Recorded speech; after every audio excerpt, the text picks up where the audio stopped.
Alors bonjour à tous, j'espère que tout le monde est bien connecté, qu'il n'y a pas de problème de connexion. Je pense qu'on peut commencer et les autres nous rejoindront en cours de route. Donc, merci beaucoup, Monsieur Guillaume Fard, d'avoir accepté notre invitation. Avec Merci, plaisir. merci aux participants d'être venus si nombreux, je crois qu'on est déjà presque 60, donc c'est super. C'est un véritable plaisir de vous recevoir aujourd'hui. Vous êtes spécialiste de la sécurité, maître de conférence à Sciences Po Paris et conseiller scientifique de la spécialité sécurité défense. Vous êtes également consultant sécurité de BFM TV. Vous avez, je pense, été très occupé ces derniers mois, malheureusement. Vous avez par ailleurs écrit plusieurs ouvrages sur le sujet, notamment Externaliser la sécurité et la défense en France ou le Continuum sécurité nationale. Nous avons souhaité débattre avec vous du terrorisme en France, car il y a 5 ans, presque jour pour jour, 130 personnes perdaient la vie et plusieurs centaines d'autres étaient blessées à Paris et à Saint-Denis lors de multiples attentats perpétrés par 3 commandos dans plusieurs endroits de la capitale. Ces attaques se sont déroulées 10 mois seulement après les tragiques attentats de Charlie Hebdo, de Montrouge et de l'Hypercacher en janvier 2015, qui avaient fait 17 victimes. L'année 2015 est donc associée dans notre imaginaire collectif en tant que Français à des attentats, car des attentats aussi sanglants n'avaient pas eu lieu depuis la Seconde Guerre mondiale. Donc cette menace est dans l'esprit des Français, je dirais même depuis 2012 et depuis les meurtres de Mohamed Merah à Toulouse. Jean-Michel Fauvergue, d'ailleurs ancien patron du RAID, qualifie cette année d'an zéro du terrorisme contemporain, car c'est une des premières années où l'assaillant avait pour but de mourir en martyr en affrontant les forces de l'ordre. Et donc la semaine dernière, nous recevions le Premier ministre Bernard Cazeneuve qui a dû lui-même faire face, lorsqu'il occupait la place Beauvau, à des commandos commandités depuis la Syrie, où les terroristes étaient munis d'armes de guerre, avaient pour but de mourir en martyr une fois leur atrocité commise. Ce fut le cas des frères Kouachi à l'imprimerie d'Amartin Goël, ce fut le cas d'Amédi Koulibaly à l'Hypercacher, ce fut évidemment le cas des 3 terroristes du Bataclan et bien d'autres. La liste est vraiment très longue, malheureusement. Si l'État islamique a été vaincu militairement en Irak et en Syrie aujourd'hui, son influence reste très importante. Par ailleurs, l'expansion de groupuscules terroristes en Libye ou au Sahel constitue un élément majeur de notre politique extérieure et une menace permanente pour la France et l'Europe. Les responsables politiques expliquent aujourd'hui que la menace a évolué. Les attentats sont désormais majoritairement perpétrés par des loups solitaires, auto-radicalisés, dont les actes sont moins spectaculaires en termes logistiques, comme pouvaient l'être les attentats de New York en 2001, ceux de Londres, Mumbai ou Madrid dans les années 2000, ou comme ceux du 13 novembre l'ont été à Paris. Mais les récentes attaques perpétrées devant l'ancien siège de Charlie Hebdo, le meurtre abominable de Samuel Paty ou le meurtre de 3 personnes à Nice à l'église Notre-Dame montrent que le terrorisme est aujourd'hui plutôt low cost et d'ailleurs omniprésent, plus isolé, aléatoire, donc bien plus difficile à déjouer. Donc je pense que nous aurons l'occasion d'en reparler avec Monsieur Farr. Donc, je vous remercie, Monsieur Farr, d'avoir accepté notre invitation une nouvelle fois. Je tiens à préciser aux participants que si vous avez des questions durant la conférence, vous pouvez lever la main sur Zoom et ensuite activer votre micro. Si vous ne souhaitez pas prendre la parole, n'hésitez pas à poser des questions dans le chat. Nous fonctionnons régulièrement comme cela et nous relayons les questions. Monsieur Farr, je vous laisse la parole pour introduire ce thème avec une question globale. 5 ans après le 13 novembre, quel état des lieux peut-on faire de la menace terroriste en France et quels moyens sont mis à disposition de la lutte antiterroriste depuis ces drames? Je vous remercie. Ben, merci tout d'abord pour votre invitation. Merci pour cette première question. Puisque vous me parlez d'actualité, je vais vous parler de temps très anciens. Et dans des temps très anciens, Héraclite avait cette formule, on ne se baigne jamais 2 fois dans le même fleuve. Et c'est une eau nouvelle qui vient à vous. Et effectivement, en matière de terrorisme, il y a eu une rupture. Je ne crois pas, comme vous citiez Jean-Michel Fauvert, je ne crois pas que l'année 2015 soit l'année zéro. Je crois en revanche que la France n'a pas connu d'attentat terroriste meurtrier sur son sol pendant 12 années, entre 1996 et l'attentat de Port-Royal, qui est d'ailleurs un attentat terroriste non revendiqué et non attribué encore à ce jour. Et puis 2012, mars 2012, les attentats perpétrés par Mohamed Merah à Toulouse et à Montauban. Pendant ces 16 années, il n'y a pas d'attentat terroriste meurtrier sur notre sol. Ça ne veut pas dire que pendant ces 16 années, il n'y a pas de menace terroriste. Notamment, vous avez cité des attentats complexes. L'attentat du 11 septembre 2001, c'est un attentat complexe, un attentat très sophistiqué qui demande un très haut niveau de préparation, du temps aussi de préparation. Il y a une sophistication et le mode opératoire qui est la mobilisation de plusieurs avions, deux qui vont contribuer à l'effondrement des tours jumelles à New York, un qui va s'écraser sur le Pentagone, un quatrième en Pennsylvanie. Bon, c'est un attentat complexe. Puis l'Europe est bien évidemment frappée par Al-Qaïda, vous l'avez rappelé, à Madrid en 2004, à Londres en juillet 2005. Donc, il y a des attentats terroristes qui ont lieu. La particularité, c'est que la France est épargnée pendant cette période et que en 2012, nous sommes frappés par le terrorisme à nouveau et par un attentat terroriste meurtrier qui est celui ce sont les attentats de Mohamed Merah. Et nous sommes surpris par cela.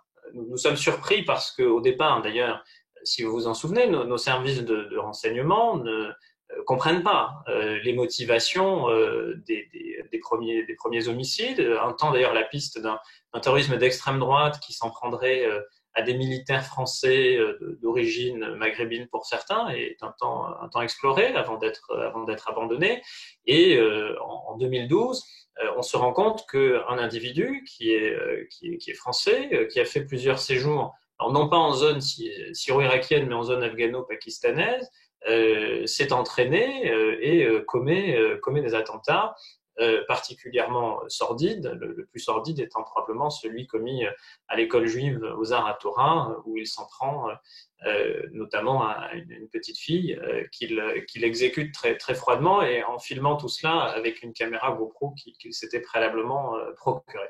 Donc il y a un effet de sidération en 2012, mais que les pouvoirs publics à ce moment-là interprètent comme étant presque une petite parenthèse, c'est-à-dire qu'il y a ces attentats terroristes meurtriers, et puis jusqu'en janvier 2015, jusqu'à Charlie, il n'y a rien. Et donc, il y a une petite musique qui commence à monter dans le débat public, comme quoi, bon, après tout, effectivement, Mohamed Merah pourrait être un loup solitaire, il a pu être qualifié ainsi, et s'il est solitaire, ça veut dire qu'on peut circonscrire dans le temps et dans l'espace son attentat ou ses attentats, dans l'espace Toulouse et Montauban, dans le temps en mars 2012.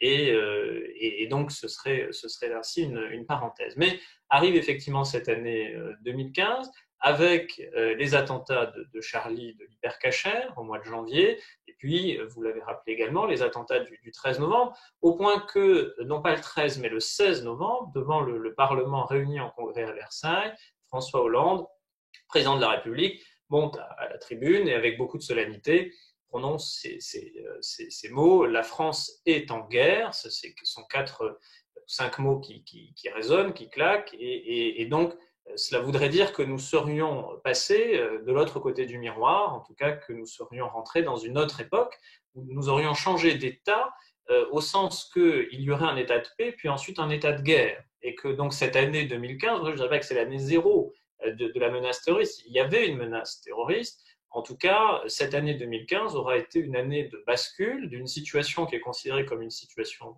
de paix et par contraste une situation de guerre, puisque le président de la République, qui est le plus haut personnage de l'État, nous dit avec beaucoup de solennité devant le Congrès, donc devant tous les représentants parlementaires de la nation, notre pays est en guerre. Sauf que nous sommes en guerre, très bien, mais nous ne sommes pas en guerre au sens des guerres traditionnelles qu'a eu à mener la France et que notre pays a connu. Nous ne sommes pas en guerre au sens de la Seconde Guerre mondiale, ni même de la Première Guerre mondiale, ni même de conflits antérieurs.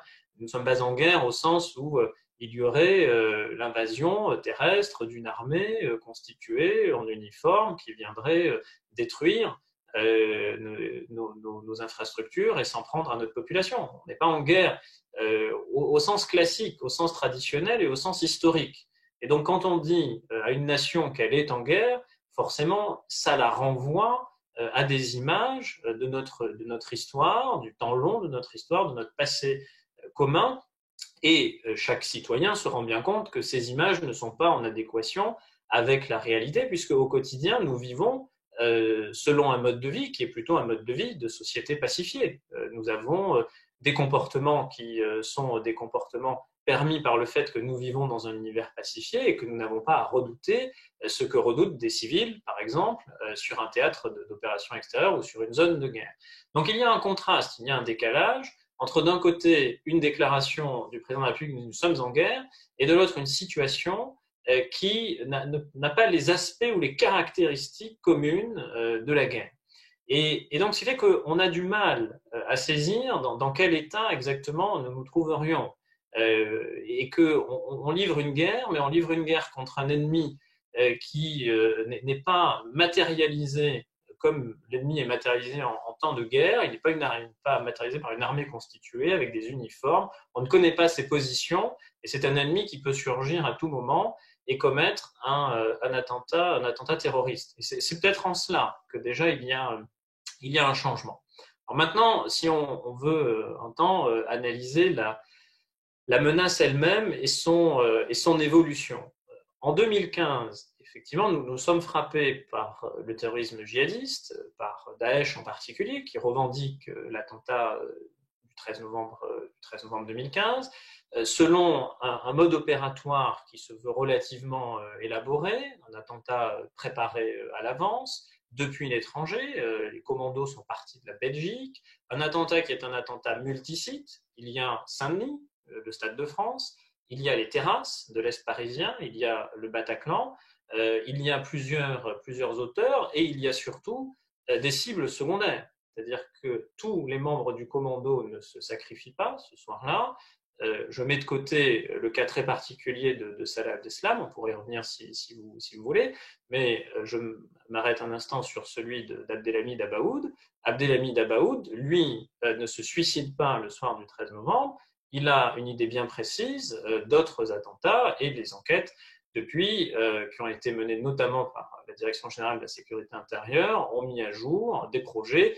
Parmi ces projets, il y avait la volonté de s'en prendre au centre commercial des Quatre Temps, dans le quartier de la Défense à Paris. Donc, il y avait, le 13 novembre, on peut considérer que ce sont des attentats complexes, planifiés, structurés, organisés. Et puis, ensuite, d'autres attentats vont suivre. En 2016, il y a l'attentat qui est perpétré à Magnanville, il y a l'attentat de Nice, il y a l'attentat de Saint-Étienne-du-Rouvray, il y a d'autres attentats meurtriers. En 2017, il y a également des attentats meurtriers, je pense notamment à l'attentat qui a été commis sur le parvis de la gare Saint-Charles. En 2018, il y a encore des attentats meurtriers à Trèbes, dans le quartier Opéra à Paris. D'ailleurs, l'enquête a connu aujourd'hui même un rebondissement. Il y a l'attentat qui est perpétré à Strasbourg, au marché de Noël, et puis en 2019, d'autres attentats meurtriers, celui de Michael Harpon à la préfecture de police de Paris, et même en 2020, 4 attentats meurtriers déjà perpétrés sur notre sol, le 3 janvier à Villejuif, le 4 avril à Romans-sur-Isère, le 16 octobre, Samuel Paty à Conflans, et puis vous le rappeliez, le 29 octobre, l'attentat qui a été commis à Nice, à la basilique Notre-Dame de l'Ascension, et qui a coûté la vie à plusieurs personnes. Donc, vous voyez que cette menace, elle est constante, et il y a des attentats terroristes meurtriers commis sur notre sol chaque année. Pour autant, le mode opératoire n'est pas parfaitement homogène, le niveau de sophistication des attaques ne l'est pas non plus, et cela a conduit le président de la République en 2018 à employer pour la première fois un qualificatif qui est celui d'une menace qui serait une menace endogène, par opposition à une menace qui serait une menace exogène. Et donc, en fait, il faudrait comprendre qu'il y aurait des attentats complexes préparés depuis l'étranger et que la fréquence serait moindre parce que la difficulté à les préparer, à les réaliser serait plus forte, notamment en raison de nos actions qui sont menées en zone syro-irakienne, par exemple, dans le cadre de l'opération Chamal, mais aussi qui sont menées en zone sahélo-saharienne dans le cadre de l'opération Barkhane, et que tout cela conduit à un affaiblissement à l'extérieur de nos ennemis qui complique la mise en œuvre de moyens pour nous frapper depuis l'extérieur. Mais que cohabite parallèlement une menace qui serait une menace intérieure, d'un terrorisme de proximité, qui mettrait en œuvre ou qui réaliserait des attentats en mobilisant peu ou pas de moyens. Et donc, c'est ce terrorisme-là qui serait le terrorisme endogène. C'est ça que je vous ai dit. Et donc, s'il y avait mutation de la menace, ce serait cette mutation-là qui serait que, même si la menace est restée de niveau d'intensité comparable, puisqu'il y a des attentats terroristes meurtriers tous les ans, je les ai cités, je dirais également, ou je rappellerai qu'il y a des attentats déjoués, que le ministre de l'Intérieur nous a rappelé que le nombre d'attentats déjoués depuis 2017 dépassait la trentaine, ce qui veut dire qu'il y a un attentat terroriste déjoué en moyenne tous les mois et demi. Et donc cette menace, elle reste d'un niveau élevé, elle reste durable, puisque cela fait maintenant plus de 5 ans que nous vivons avec et que sans avoir ou se livrer à des prophéties sordides, on peut prédire, sans hélas prendre beaucoup de risques de se tromper, que d'autres attentats sont à venir et sont à redouter, et qu'il y en aura d'autres, donc durabilité, et enfin déconcentration, parce que ces attentats sont perpétrés, bien évidemment dans les grandes agglomérations, bien évidemment en région Île-de-France, mais pas que, aussi dans des communes en région. Je citais le 4 avril, l'attentat de Romans-sur-Isère, mais il y a eu des attentats, par exemple, à Trèbes ou dans des territoires qui sont des territoires plus ruraux, ou à Saint-Étienne-du-Rouvray, où on est en périphérie, c'est lointaine d'ailleurs, de la ville de Rouen, dans le département de la Seine-Maritime. Donc, il y a ce niveau élevé, il y a le caractère durable de la menace, et il y a le fait qu'elle change un petit peu de visage, ou en tout cas les attentats qui sont des attentats perpétrés sont des attentats qui relèvent plutôt de la menace endogène que du terrorisme qu'on appelle terrorisme de projection. Une fois qu'on a dit tout cela, se pose la question, et j'en terminerai par là, puisque vous me laissez 20 minutes de temps de parole de l'introduction, donc il me reste encore 4 minutes pour évoquer deux autres points. Une fois qu'on a dit cela, ça pose la question de la réponse et du caractère ou non adapté de notre réponse. Je dirais en cela, et sans devancer trop le débat par devant nous, que nous sommes adaptés à la menace, qu'il s'agisse d'une menace d'un djihadisme qui exerce une menace de terrorisme de projection, ou d'une menace endogène, mais dans les deux cas, nous sommes adaptés. Notre pays a fait des choses, a fait beaucoup de choses. Nous avons rehaussé le niveau des services de renseignement, nous les avons restructurés, nous avons voté une loi sur le renseignement en juillet 2015, nous avons créé de nouveaux services qui n'existaient pas, par exemple un service national du renseignement pénitentiaire. Nous avons recruté massivement au sein de ces services. Nous avons mis en place des politiques publiques de prévention de la radicalisation, on pourra y revenir, mais dès 2014, on n'a pas attendu 2020 pour mettre en place des politiques publiques de prévention de la radicalisation, des politiques publiques qui ont eu un effet, bien évidemment, et si elles n'avaient pas été mises en œuvre, probablement que beaucoup plus d'attentats auraient été perpétrés avec des dégâts beaucoup plus importants, parce que ne mettre en œuvre aucune politique, c'est l'assurance d'avoir un risque maximal. Mettre en œuvre des politiques, ça n'est pas l'assurance du risque zéro, mais néanmoins, cela atténue considérablement la menace. Donc, beaucoup de choses ont été faites, mais la fréquence des attentats et le fait que le mois dernier, il y en ait eu 3 dans un temps rapproché, entre le 25 septembre rue Nicolas Appert, le 16 octobre à Conflans-Sainte-Honorine et le 29 octobre à Nice, il suffisait de cette séquence noire où il y a 3 attentats dans un temps court pour que ressurgissent des débats, au fond un peu toujours les mêmes, sur les moyens, alors non pas humains, non pas techniques, mais les moyens législatifs et juridiques qu'il faudrait mettre à la disposition de nos services de police, de gendarmerie et de renseignement, et j'ajoute à cela nos services de justice, et qui sont un peu toujours les mêmes idées, dont vous me permettrez de douter du bien fondé, qui consistent à réduire, à abaisser les libertés publiques fondamentales, parce que, et j'en terminerai par là pour lancer le débat, puisque place au débat, c'est le thème de ces rencontres, c'est que, est-ce que justement pour lutter contre cette menace, qui est devenue une menace endogène principalement en tout cas, il faut abaisser les libertés publiques fondamentales? Est-ce qu'il faut donner encore davantage de prérogatives juridiques aux services de renseignement, alors même qu'ils ne les réclament pas nécessairement? Et est-ce qu'il faut aller sur des mesures qui sont des mesures de contrainte, des mesures privatives de liberté, en dehors de tout procès pénal? Et donc j'ouvrirai le débat, si vous me permettez, en renvoyant cette question, c'est est-ce qu'il faut au fond que des personnes qui font l'objet de mesures de suivi ou qui sont suivies sur le plan de politique publique, de police administrative, soient privées de liberté. Ça a été un débat récent, il y a eu de la jurisprudence du Conseil constitutionnel au mois d'août dernier sur la contrainte pénale qu'il faudrait appliquer à des personnes qui ont été condamnées pour des faits de terrorisme et qui sont remises en liberté? Est-ce qu'il faut mettre en rétention les personnes qui sont au fichier des signalements pour la prévention de la radicalisation à caractère terroriste? Est-ce qu'il faut en clair engager ou s'engager sur cette voie qui est une voie de réduction des libertés publiques fondamentales au nom de la lutte contre une menace qui reste forte et qui a changé de visage et qui sera durable? Merci beaucoup, Monsieur Fard, pour cette introduction très intéressante. J'en profite pour rappeler aux participants que vous pouvez poser vos questions, intervenir, réagir dans le chat. Vous pouvez également le faire en personne en levant la main dans l'onglet participants. Je vais vous poser une première question d'Alexis qui demande quels ont été les déclencheurs de cette accumulation d'attentats en 2015 et pourquoi, mis à part Mera, la France a-t-elle été épargnée avant?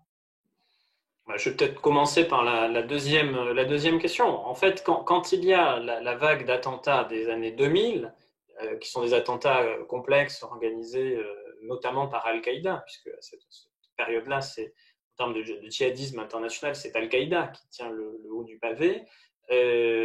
Nous, Français, en 2003, avons pris une décision qui est de ne pas venir en zone syro-irakienne et que parmi les États européens qui suivent les États-Unis en Irak, plus particulièrement, puisqu'il y a une invasion de l'Irak en février 2003 par l'armée américaine, dans le cadre d'une coalition qui d'ailleurs ne s'inscrit pas dans le cadre juridique multilatéral de l'Organisation des Nations Unies, puisque la France s'y est opposée. Donc les États-Unis sont partis et sont partis avec ceux qui voulaient bien les suivre.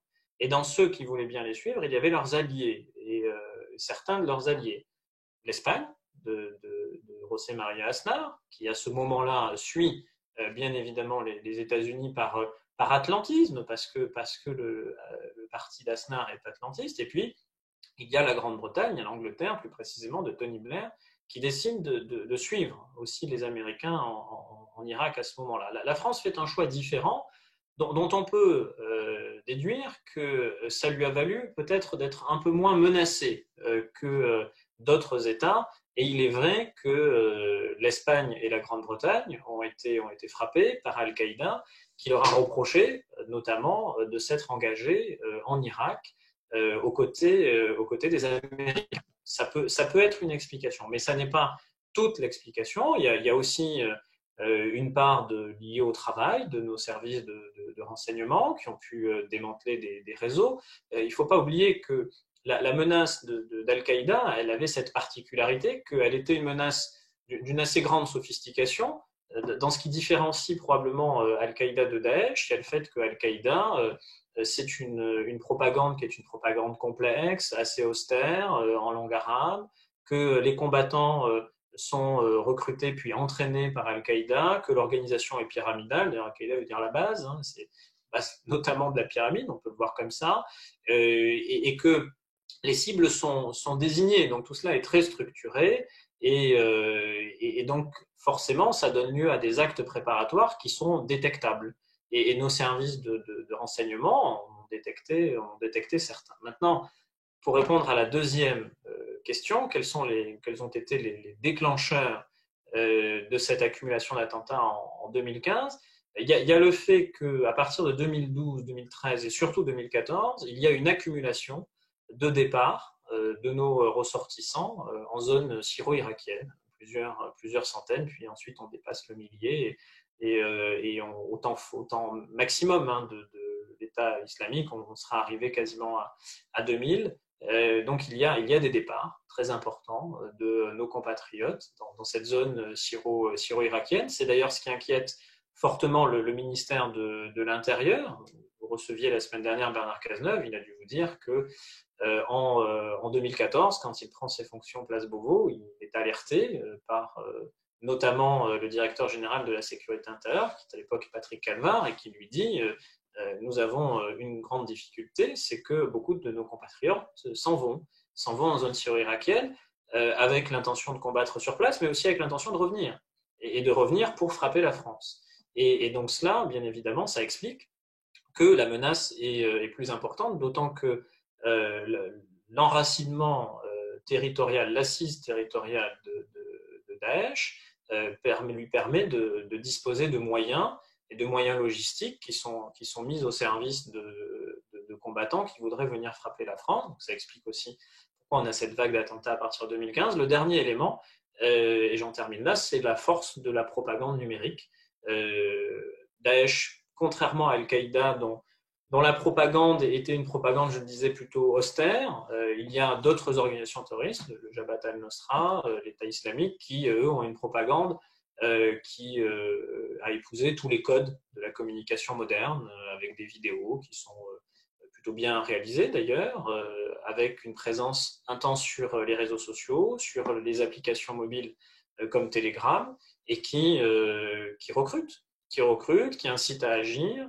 Et cela aussi, ce qu'on a pu appeler le djihadisme 2.0, cela a joué à plein. Ça n'existait pas au début des années 2000, ni même au milieu des années 2000, mais ça existait pleinement au début des années 2010, et les résultats mortifères sont malheureusement au rendez-vous.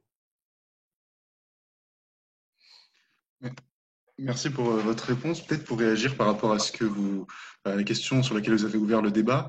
C'est vrai qu'on revient souvent dans l'actualité l'idée qu'il faudrait expulser ou même priver de liberté, en fait, préventivement les personnes fichées S. Ce serait l'ultime recours pour lutter contre le terrorisme. On a aussi beaucoup, on a ce débat en ce moment parce que le gouvernement cherche des dispositions pour se protéger des sorties de prison d'individus précédemment radicalisés, mais pas condamnés pour des peines très longues ou radicalisés en prison.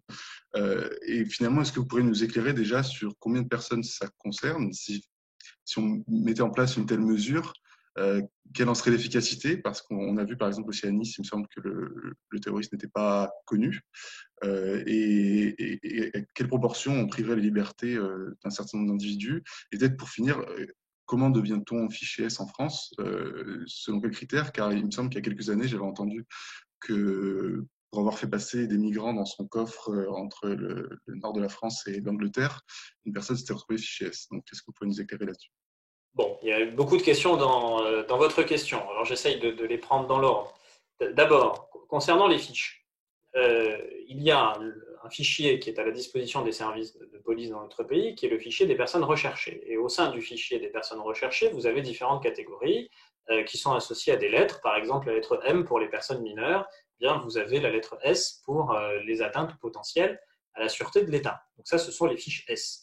Maintenant, quand vous êtes fiché S, il faut d'abord dire que ce n'est pas nécessairement pour radicalisation à caractère terroriste. Ça peut être parce que vous appartenez à des réseaux de grand banditisme.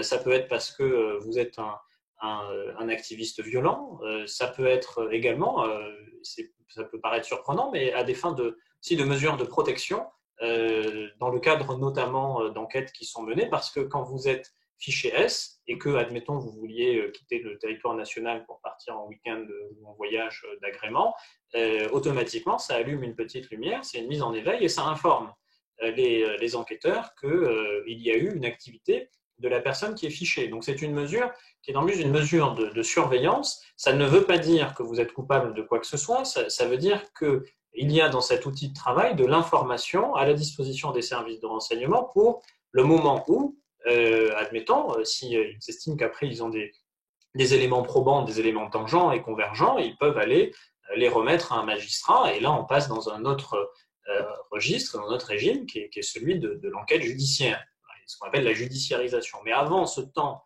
qui est le temps de judiciarisation, ça veut dire concrètement qu'il n'y a pas d'éléments qui constituent le moindre début de culpabilité de quoi que ce soit. Donc, là, il faut être extrêmement clair là-dessus. Voilà pour le fichier des personnes recherchées, cette catégorie S. Maintenant, il y a un autre fichier, qui est le FSPRT, donc le fichier des signalements pour la prévention de la radicalisation à caractère terroriste.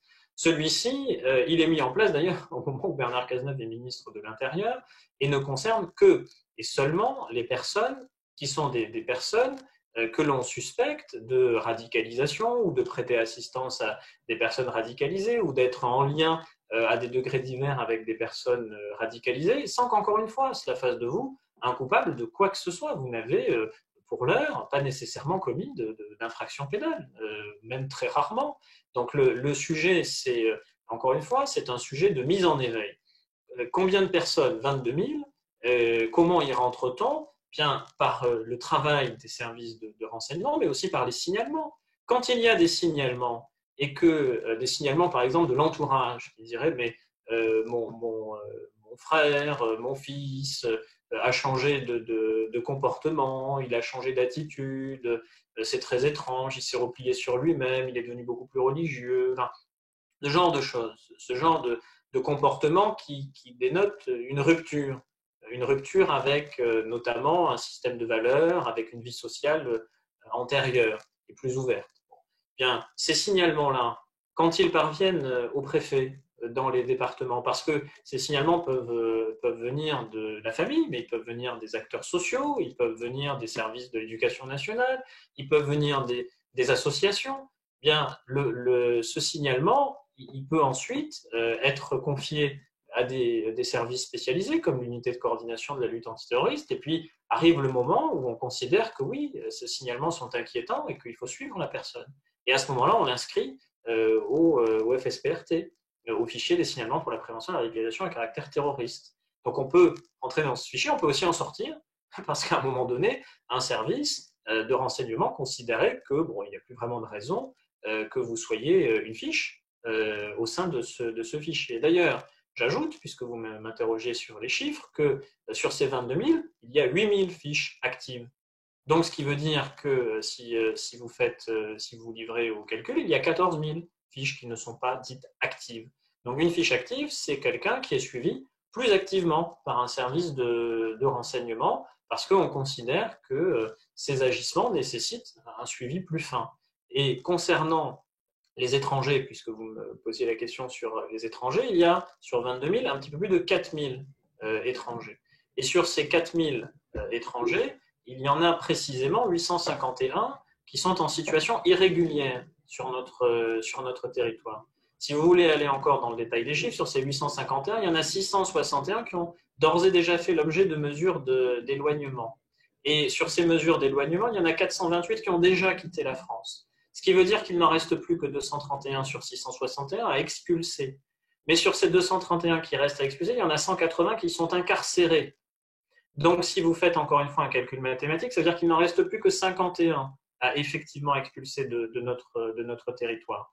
Mais encore faut-il que tous soient expulsables, parce qu'on se moque du ministre de l'Intérieur en disant « mais il nous parle que de 51 étrangers à expulser ». Ben oui, je viens de vous faire la démonstration, 51 sur 851, et je viens de vous expliquer pourquoi sur ces 851, ça ne concerne finalement que 51. Et sur les 51 en question, bien, la France est tenue, et c'est son honneur par la Convention européenne de sauvegarde des droits de l'homme, donc on ne va pas envoyer des gens dans des pays où ils risquent des traitements inhumains dégradants et où ils risquent la peine de mort ou la torture.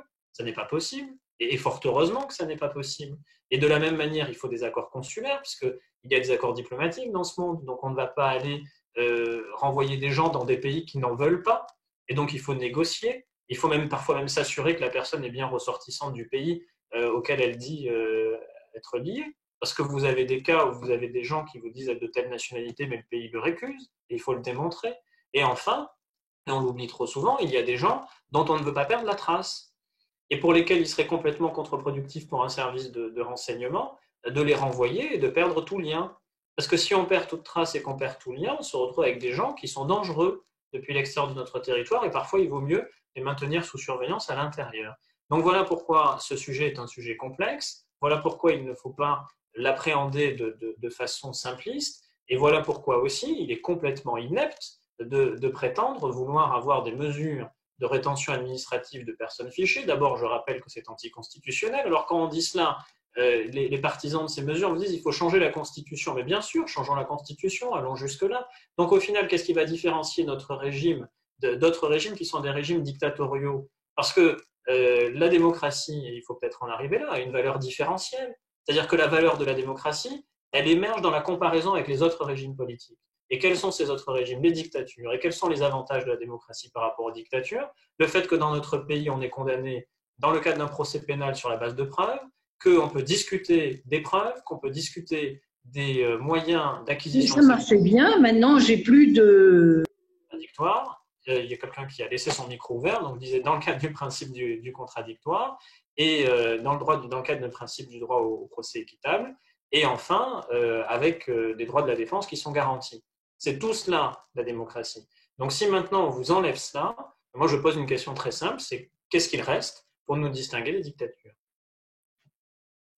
Je vais peut-être demander à Monsieur Rajo d'ouvrir son micro. Il voulait intervenir sur la question des fichiers S. Oui, bonjour, Bernard Rajo, Direction générale de la sécurité civile et surtout commandant de police. Donc, je voulais juste apporter quelques précisions à M. Skierneski, excusez-moi pour la prononciation, quant au fichier S. La fiche S signifie que vous êtes, enfin vous, l'individu, est fiché pour présomption d'atteinte à la sûreté de l'État. Ça ne recouvre pas uniquement les faits de terrorisme, mais comme l'a très justement souligné M. Fard, comment dire, on s'intéresse à des gens qui sont de nature à porter atteinte à la sûreté de l'État au sens large. Donc, ça peut aller de l'extrémiste au terroriste en passant par l'activiste. De surcroît, expulser des fichiers S, c'est se priver de toute une source d'information.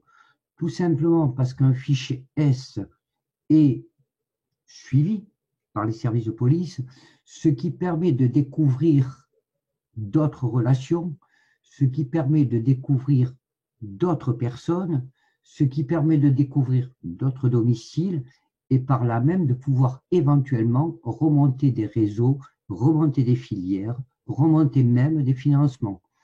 Voilà quelle était mon intervention et je vous en remercie. Bravo, Monsieur Forge. Merci. Merci beaucoup, Monsieur Rajo, pour ces précisions. Je vais reprendre deux questions qui nous ont été posées dans le chat afin d'aborder les enjeux européens de la lutte contre le terrorisme. Une première question d'abord de Leslie. Comment expliquez-vous que certains pays soient davantage touchés que d'autres par le terrorisme? Pourquoi davantage la France, d'autres pays européens? Et une question de Monsieur Legrand. Peut-on espérer une réponse européenne sur le plan du terrorisme? Et si oui, du coup, j'imagine laquelle ou lesquelles? Merci. Alors, sur la première question, sur la France plus que d'autres. D'abord, sur la séquence qui est ouverte en 2012 avec les attentats perpétrés par Mohamed Merah et qui n'est pas refermée, la liste des États européens qui ont eu à connaître d'attentats terroristes meurtriers djihadistes est quand même assez longue. La France, bien sûr, mais pensez à la Belgique, pensez à l'Angleterre, pensez à l'Allemagne, pensez à l'Espagne avec les attentats de Barcelone, plus récemment l'Autriche. Mais cela commence à faire une liste qui est quand même assez sordide, mais tout de même assez étoffée. Donc, pas que la France. Parlez-en aux Belges. Les Belges ont quand même eu à souffrir d'attentats terroristes meurtriers. Leur aéroport, Bruxelles, il y a eu le métro, il y a eu l'attentat manqué dans le Thalys, dont le procès a lieu d'ailleurs cette semaine. Donc, les Belges ont eu à connaître, à l'échelle de la taille de leur État, tout de même, une menace qui s'est exprimée de façon très vive et ils ont été victimes du terrorisme.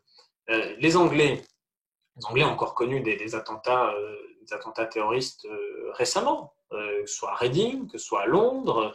Ils ont eu malheureusement à déplorer des attaques terroristes au couteau encore récemment. Et puis, je le disais à l'instant, l'attentat de Vienne, qui a eu lieu il y a quelques jours, et qui est un attentat d'ailleurs revendiqué et qui est un attentat djihadiste. Alors maintenant, une fois qu'on a dit cela, est-ce qu'il y aurait une spécificité française? C'est vrai que quand on regarde les volumes de départ, notamment en zone syro-irakienne, en proportion du nombre d'habitants, bon, c'est la Belgique qui est bien évidemment l'État le plus concerné en Europe, mais nous autres Français, il est vrai que beaucoup de nos ressortissants sont partis et que ça doit interroger, et ça doit interroger sur les mécanismes de la radicalisation et pourquoi en France la radicalisation serait plus vive que dans d'autres États. Et c'est, je crois, la raison pour laquelle le débat sur la radicalisation n'est pas qu'un débat sécuritaire. La radicalisation, c'est un processus de rupture avec un projet de société, un système de valeurs, et c'est un projet de rupture pour quelque chose. C'est-à-dire que ça n'est pas une rupture pour une rupture. C'est un projet de rupture pour rejoindre une idéologie violente qui est, en l'espèce, le djihadisme. Vous pouvez rompre avec la société et le système de valeurs sans projet violent. Vous pouvez décider d'élever des chèvres sur le plateau du Larzac, vous avez rompu avec la société, vous êtes retiré du monde, vous vivez en quasi-ermite, mais vous êtes parfaitement non violent, pacifique, et vous ne dérangez personne. Maintenant, si les motivations de votre rupture, c'est de rallier une idéologie violente et a fortiori djihadiste, là, ça commence à inquiéter, et c'est là où la réponse sécuritaire doit se mettre en œuvre. C'est notamment pour essayer de prévenir les conséquences du fait que vous avez rallié cette idéologie violente. Mais si on regarde les causes plus que les conséquences et l'amont plus que l'aval, il y a cette question de la radicalisation et il y a une question qui est que dans le cas français, les valeurs de la République, le projet de société, qui est le vouloir vivre ensemble dans le cadre de la nation française, eh bien, n'arrive plus à fédérer tout le monde. Et donc, il y a une problématique qui est une problématique proprement française, mais comme les Anglais peuvent avoir une problématique proprement anglaise, qui tiennent à vos traditions, à votre histoire. Et il est vrai que dans le cas français, il y a des individus en rupture et que ces individus sont de plus en plus nombreux. Et donc, c'est un des enjeux de la loi qui arrive devant nous sur le séparatisme, qui est d'essayer de comprendre, je ne sais pas si cette loi parviendra de le faire, mais en tout cas, c'est son ambition, les motivations de la rupture et d'essayer de lutter contre.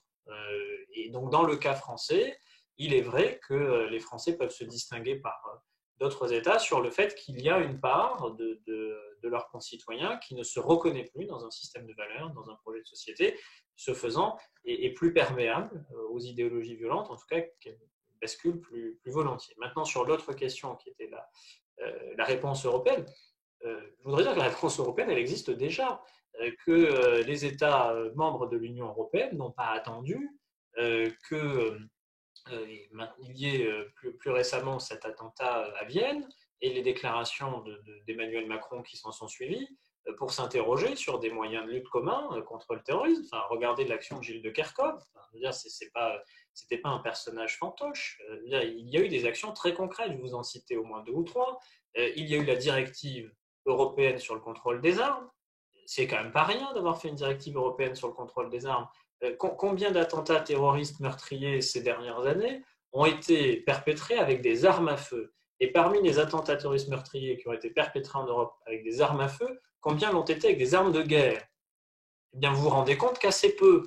Alors, bien évidemment, il y a le cas terrible de Vienne, où l'auteur, soit dit en passant, a quand même pris un temps qui était un temps long pour essayer de trouver son arme et de trouver des chargeurs, et que c'est en cherchant des chargeurs de AK-47 qu'il a fini d'ailleurs par être repéré par un service de renseignement tchèque. Donc c'est dire que la directive sur le contrôle des armes, elle a quand même son efficacité parce qu'on voit bien qu'il n'est pas si facile que cela de se procurer des armes de façon complètement discrète et en tout cas en passant sous les radars des services de renseignement. Et dans le cas français, il y a eu des attentats terroristes perpétrés par arme à feu. Le dernier, c'était l'attentat de Strasbourg en 2018. Mais c'était quoi comme arme? C'était un pistolet d'ordonnance de 1892 en calibre 8 mm. Alors, c'était peut-être une arme de collection qui était meurtrière. Il y a eu des morts à Strasbourg, hélas. Mais qu'est-ce que cela aurait été si l'auteur avait réussi à se procurer une Kalachnikov? Exactement ce qui s'est passé à Vienne. Et donc, la directive sur le contrôle des armes, c'est très concret. C'est très concret. Concrètement, ça affaiblit le mode opératoire des organisations terroristes. Bon, ça, c'est une réalisation européenne. C'était un travail conjoint de Thomas de Maizière, Theresa May et Bernard Cazeneuve, qui étaient respectivement ministres de l'Intérieur en Allemagne, en Grande-Bretagne et en France. Donc, c'est ça l'Europe.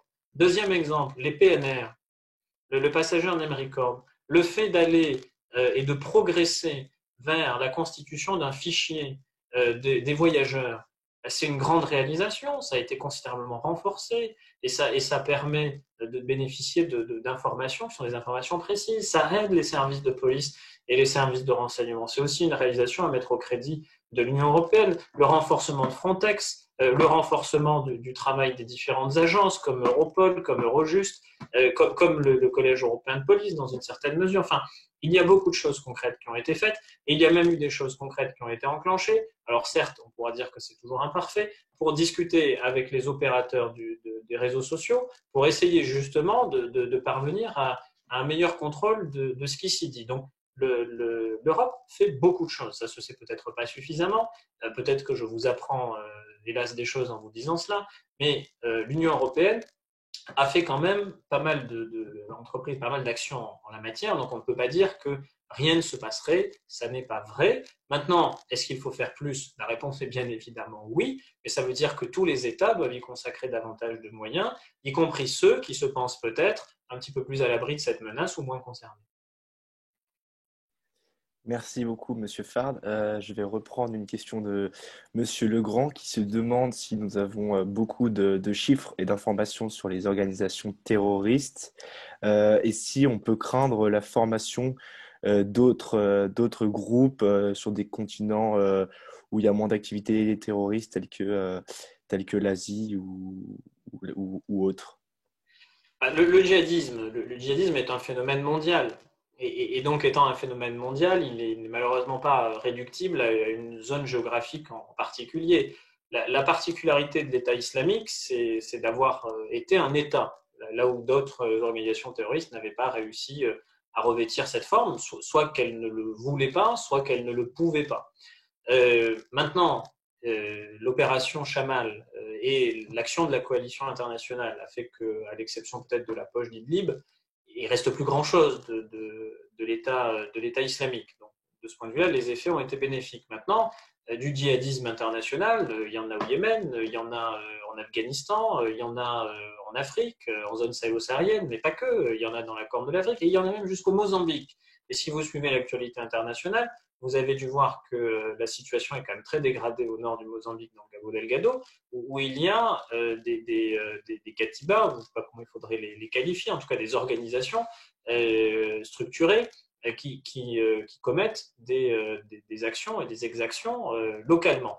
Donc, vous luttez contre une idéologie, et vous luttez d'autant plus contre une idéologie que dans la grande différence entre Al-Qaïda et Daesh, ou en tout cas dans les grandes bascules en termes de mode opératoire sur le plan de la doctrine, il y a le manifeste d'Al-Souri, et dans le manifeste d'Al-Souri, qu'est-ce qu'on vous dit pour résumer à gros traits? C'est qu'il faut abandonner quasiment le projet d'attentats qui sont préparés longuement à l'avance, méthodiquement, avec des personnes et des terroristes que vous avez vous-même entraînés dans vos camps, pour passer sur un terrorisme que Gilles Kepel qualifie de réticulaire, c'est-à-dire complètement déconcentré, où des individus peuvent se raccrocher à l'idéologie, ont le mode d'emploi, donc ils savent comment faire, et ensuite ils peuvent espérer une forme de reconnaissance ex post de leur action à travers notamment les revendications.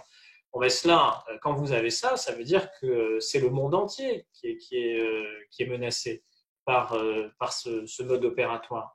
Et pas seulement les États occidentaux. Donc, ce qui est très difficile, c'est la lutte contre une idéologie à laquelle des personnes, pour tout un tas de raisons, qui sont d'ailleurs éminemment complexes, il est difficile d'avoir une approche globale ou des typologies trop larges, mais pour tout un tas de raisons, ont décidé d'épouser ces idéologies et de passer à l'acte. Merci beaucoup. On a Maud dans le chat qui nous pose une question sur les réseaux sociaux. Donc, elle nous dit l'émergence des réseaux sociaux a facilité la rencontre djihadistes et volontaires du djihad. Pensez-vous que sans les réseaux sociaux, les mécanismes de radicalisation seraient totalement enrayés, que les djihadistes adopteraient d'autres méthodes? Et donc, après cette question, quelle est la place des réseaux sociaux dans le recrutement des djihadistes? Je vous remercie. Je vais commencer par la toute dernière question. Les réseaux sociaux, ce sont trois choses. C'est un lieu de mobilisation, de fédération, de recrutement. En tout cas, c'est un lieu de mise en contact. C'est la première chose. Les réseaux sociaux fédèrent une communauté. La deuxième chose, c'est que les réseaux sociaux sont un lieu de préparation opérationnelle. La troisième chose, c'est que les réseaux sociaux sont un lieu de revendication. Première chose, donc, les réseaux sociaux, lieu de fédération, de recrutement. Les réseaux sociaux sont un moyen de diffusion de la propagande pour les organisations terroristes, et étant un moyen de diffusion de la propagande, ils vont aller agréger des personnes qui sont réceptives, selon une intensité diverse, à cette propagande. Et ils vont permettre de les mettre en lien, et de les mettre en lien de façon beaucoup plus massive et beaucoup plus facile que si ces outils numériques n'existaient pas. Parce que si on remonte 20 ans en arrière, quand vous vouliez rallier Al-Qaïda, c'était quand même beaucoup plus difficile que de vouloir rallier aujourd'hui une organisation terroriste comme Daesh ou même encore comme Al-Qaïda qui peut s'exprimer sur les réseaux sociaux. Donc c'est d'abord cela. C'est un lieu de préparation opérationnelle, le réseau social. C'est-à-dire que le réseau social, depuis notamment les messageries, depuis des chaînes Telegram. Alors, Telegram, on n'est pas exactement sur un réseau social, mais comme il y a des chaînes et des groupes, on peut considérer que le fonctionnement est analogue. Eh bien, vous allez pouvoir préparer vos opérations et ainsi vouloir trouver des cibles, vous organiser, trouver un appui logistique, du matériel, des soutiens financiers. Bien sûr, il y a de micro-levées de fonds. Enfin, vous pouvez imaginer tout cela, et donc c'est une facilité importante. Et enfin, les réseaux sociaux sont un lieu de revendication. C'est souvent sur les réseaux sociaux que les organisations terroristes ou les auteurs d'attentats terroristes, pensez à Abdullah Kanzorov, que fait-il immédiatement après s'en être pris sauvagement à Samuel Paty? Il prend une photo de la tête de Samuel Paty sur le trottoir et il la diffuse sur Twitter à travers 2 tweets, un premier tweet avec la photo et un communiqué de revendication, en tout cas un texte qu'il avait préalablement rédigé sur le bloc-notes de son téléphone portable, et il fait un deuxième tweet immédiatement après pour désigner l'identité de sa victime. Donc c'est le lieu de revendication. Et étant un lieu de revendication, ça devient aussi un lieu de mobilisation, et la boucle est bouclée. Et donc en cela, la réponse est bien évidemment oui. Sans les réseaux sociaux, la progression des organisations terroristes aurait été à minima plus lente. Maintenant, une fois qu'on a dit cela, qu'est-ce qu'on peut espérer des réseaux sociaux? 2 choses. On peut espérer qu'ils soient un adjuvant des forces de sécurité des services de renseignement. On peut espérer qu'ils soient plus coopératifs avec les services d'enquête et les services de justice. Sur le premier point, adjuvant, est-ce qu'il pourrait être une aide? Cela se discute. Est-ce qu'on a vraiment vocation ou est-ce qu'il est vraiment nécessaire que les réseaux sociaux se substituent à nos services de renseignement, à nos services de police pour modérer, censurer des contenus? Et selon quelles règles? Est-ce qu'il faut leur confier une telle tâche? Et est-ce que ce sont aux algorithmes des réseaux sociaux de lutter contre la haine en ligne? Bon. C'est un premier bloc de questions que je vous livre. En revanche, là où je suis plutôt affirmatif sur la réponse, c'est sur le deuxième niveau de question, c'est des réseaux sociaux doivent-ils coopérer et collaborer avec les services de police et les services d'enquête? De mon point de vue, la réponse est oui. Du point de vue des réseaux sociaux, la réponse n'est pas toujours. C'est-à-dire que quand on voit que des réseaux sociaux, les réquisitions judiciaires, tardent à donner des informations sur les détenteurs de certains comptes, les utilisateurs de certains pseudonymes et les comptes qui ont été en lien ou qui ont correspondu récemment, personnellement, cela me choque. Et cela me choque parce que dans le cadre d'une enquête judiciaire qui est conduite instruite par des magistrats, on ne devrait pas pouvoir objecter que parce que son siège social est en Irlande ou je ne sais où, on se soustrait à des règles de droit alors qu'en même temps, sur le territoire en question, on se livre à une activité commerciale. À un moment donné, il faut choisir. Si vous voulez exercer une activité commerciale, vous soumettez pleinement aux lois du pays en question. Et il ne me semble pas que ce soit contraire à l'état de droit qu'un magistrat requiert qu'on lui livre des informations dans le cadre d'une enquête judiciaire. Bien au contraire, c'est parfaitement prévu par la Constitution. Donc à partir de là, il y a au moins un enjeu qui est qu'à très court terme, les réseaux sociaux coopèrent. Et il faut rajouter à côté des réseaux sociaux les applications mobiles, parce que le chiffrement de bout en bout, bien évidemment, vous comprenez que ça ralentit le travail des services d'enquête, mais que ça facilite la correspondance entre terroristes. Merci beaucoup, Monsieur Fard. Je reprends une question du chat d'Alexis qui dit qu'à ce jour, les attentats sont faits avec des armes blanches, des explosifs, des armes à feu, des véhicules béliers. Qu'en est-il de risques d'attentats cyber, des armes nucléaires, biologiques, chimiques? Qu'est-ce que vous en pensez? Alors, en fait, le mode opératoire, il peut être peu complexe jusqu'à très complexe. Donc, recourir à une arme nucléaire, recourir à des moyens bactériologiques ou chimiques, c'est du très complexe. L'arme nucléaire, on n'y accède pas comme ça. Et même si certains États qui sont considérés par les États-Unis comme des États voyous ou comme des États infréquentables se sont lancés dans des programmes nucléaires, il n'est pas certain, même dans le cas du Pakistan, que demain ils aient envie forcément de livrer cette arme nucléaire à une organisation terroriste qui en ferait un usage de destruction de masse. Ça demande tout de même une certaine force de conviction de l'organisation terroriste en question, et au demeurant, ça demande un certain niveau de complexité, de sophistication, peut-être la sophistication la plus extrême. Peut-être que la sophistication est moindre dans le cadre des attentats bactériologiques, mais tout de même, ça veut dire que vous allez à l'Institut Pasteur, ça veut dire que vous savez vous procurer une souche virale, ça veut dire que vous savez la conserver sans qu'elle se détruise, ça veut dire que vous savez comment la diffuser, puisque si demain vous allez avec votre petite éprouvette de virus super mortel dans une station d'épuration d'eau qui est gérée par un opérateur comme Veolia ou Suez, bon courage.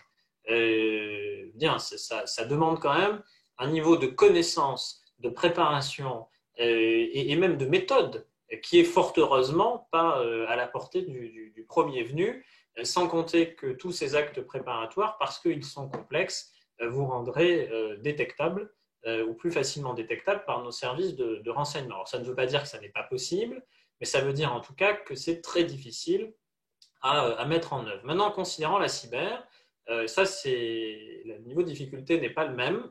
Et puis, il n'y a pas que le niveau de difficulté, il y a aussi la capacité qu'auraient nos services à détecter. Et ça, il est vrai qu'il y a une vulnérabilité importante. Ça ne veut pas dire que nous serions particulièrement faibles en la matière. On a des services de renseignement qui sont équipés de directions techniques. On a une politique publique de cybersécurité qui, dans le cas de la France, est quand même très développée, avec notamment le rôle majeur de l'Agence nationale de sûreté des systèmes d'information, l'ANSSI. Mais néanmoins, il est vrai qu'une attaque cyber terroriste pourrait faire des dégâts colossaux si on venait, dans le cadre d'une ville qui se serait, par exemple, qui aurait mis en place un système de smart cities, si on venait à dérégler les feux tricolores d'un carrefour à feu, si on prenait le contrôle d'objets connectés dans un hôpital, si on en venait à dérégler une centrale nucléaire. Bon, vous voyez bien que tout cela présente des risques. Alors, dès l'instant où vous êtes opérateur d'importance vitale, la loi de programmation militaire vous oblige à des mesures particulières en matière de résilience de votre infrastructure numérique, et cela donne lieu à des inspections, et ces opérateurs ne plaisantent pas. Pour autant, la menace existe. Maintenant, nous essayons de nous y préparer, mais le risque zéro n'existe pas, et il est vrai que la cyber, c'est un champ qui est pris très très au sérieux par nos services de renseignement et même par le ministère des Armées sur des méthodes qui seraient des méthodes y compris contre-offensives, puisque nous avons également une cyberarmée. Merci pour votre réponse. Je vais relayer une autre question de Victor Lamour qui vous salue et qui vous demande, avec plus de 500 détenus terroristes auxquels s'ajoutent les détenus de droit commun susceptibles de s'être radicalisés, comment les pouvoirs publics devraient-ils mieux appréhender la prise en charge et le suivi de ces individus à leur sortie de prison?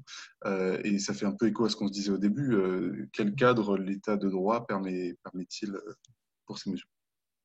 Alors, débat vif, la question des détenus radicalisés et des détenus pour des faits de terrorisme. Peut-être d'abord poser un peu les grandes masses. Effectivement, il y a un petit peu plus de 500 détenus à l'heure où on se parle qui sont détenus pour des faits de terrorisme dans nos prisons françaises, auxquelles s'ajoutent un petit peu plus de 700 détenus qui se seraient radicalisés en détention. Ça fait un volume de 1200 personnes.